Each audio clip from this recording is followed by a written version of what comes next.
Tail bone pain or coccyx పెయిన్‌తో చాలామంది patients మా క్లినిక్ వస్తూ ఉంటారు. కన్జర్వేటివ్ ట్రీట్మెంట్ తీసుకున్నా కూడా కొంతమందికి ఎంత సివియర్ ఉంటుంది అంటే నొప్పి తగ్గకపోవచ్చు.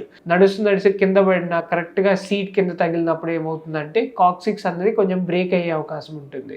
అంటే ఎముక నాన్ యూనియన్‌లోకి వెళ్ళినప్పుడు సివియర్ కాక్సిక్స్ పెయిన్ అనేది చూస్తాము. సో వీళ్ళలో నెక్స్ట్ ట్రీట్మెంట్ ఏంటి అంటే మనం అక్కడ లోకల్‌గా ఇంజెక్షన్ ఇవ్వటం. ఇంజెక్షన్ ఇస్తే ఏంటంటే కొంచెం వాపుని తగ్గిస్తుంది. నొప్పిని కూడా కంట్రోల్‌లో పెడుతుంది. సో ఇలాంటి కండిషన్స్‌లో మనం ఆ కాక్సిక్స్ తీసేయడానికి గురించి మనం కాక్సిజియల్ ఎక్సిషన్ సర్జరీ అన్నది ఒకటి ప్లాన్ చేసుకుంటాము.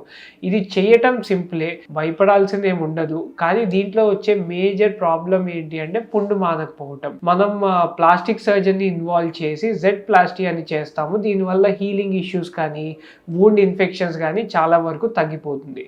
ఏదైనా ప్రాబ్లం ఉంటే భయపడకుండా మీరు నియర్ బై స్పైన్ సర్జన్‌ని కలవండి. Thank you so much.